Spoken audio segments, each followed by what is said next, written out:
Well, I'm standing here with Evan on what might be, I don't know, the last day of peaceful Occupy New Hampshire. They're possibly about to evict folks here. But while we're here and there's nothing going on, yeah, I did want to get your take on this new survey from the Win-Win Party. Win-Win Party, huh? Well, it says here, representative government is supposed to represent everyone's interests, not just majorities or major campaign contributors. I kind of take issue with that. I think that the purpose of representative government is to put your hand behind your back. Is to like divert people's ability to rule their own lives and to put it in the hands of things external to themselves. It's a fundamental tenet of my philosophy that no one can represent me and that I can represent no one else without their consent. And I think that representative government tries to do both of those things, tries to say that it represents me and represents lots of other people without my consent and without their consent, and I object to that.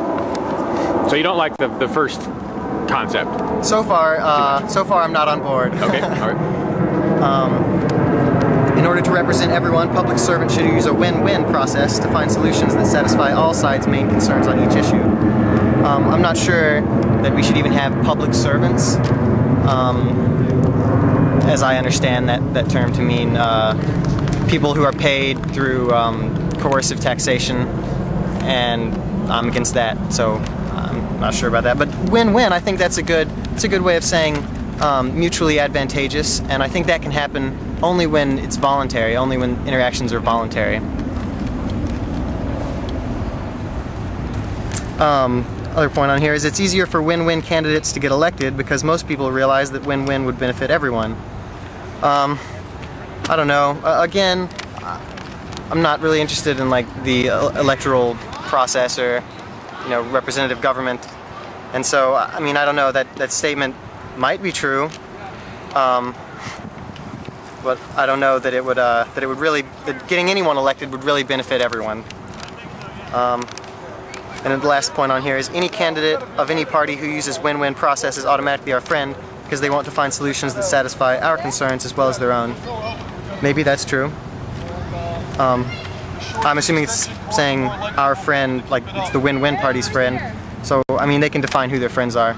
That's fine with me. Find the electrical All right, that was the last one. That was part 4. Yep, that was 4. That okay. was all of the ones on. Well, then you survey. but you do have ideas I do. for improving society. I do. I don't know if they're necessarily win-win ideas, but you definitely wanted to share some of them. I should hope that they'd be win-win because I'm only interested in implementing them voluntarily and only by everyone's consent. I don't want to, you know, force my ideas on anyone else. But I want to build the kind of society that we want to live in from the ground up. Build the new society within the shell of the old, because the old one's collapsing all around us and we need alternatives.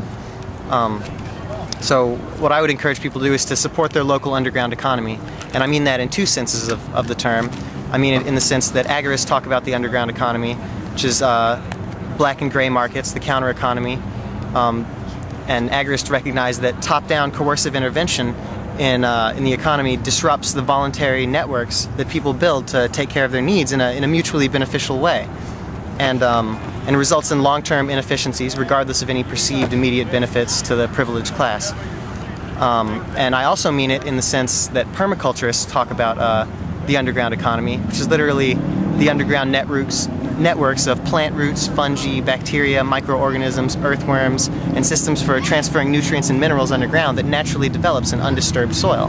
And so in a parallel sense, permaculturists recognize that, you know, coercive top-down intervention, or I guess it's not coercive, but forceful top-down intervention in the soil, like tilling the soil or adding like petrochemicals, this disrupts these naturally beneficial networks. And so implementing both of those strategies, sort of a hands-off approach to gardening, to farming, organic no-till gardening, and adding organic material on top rather than going in, tearing up these natural networks. Oh, that's what I just did to my garden. I thought I was supposed to. Well, yeah, it's the conventional method, right? But yeah. From the way I understand it is that it might be doing more harm than good. Of course, I encourage you to research all this on your own. Yeah. Like, don't take my word for it. But yeah, I think that methods like that can improve yields by working with nature rather than against her, and trying rather than swimming upstream. if we can work with the nature's networks that already work, you know, and just find ways we can improve our yields and put less labor, because you're not fighting nature, you're working with her, and get more yields out of it.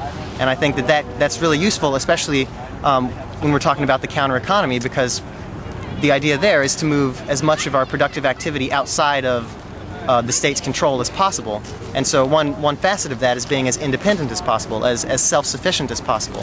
And so if you're growing your own food, you don't have to go pay taxes on it. You don't have to, you don't have to fund wars of aggression by paying taxes on food. Yeah. Thanks, Evan. Thank you.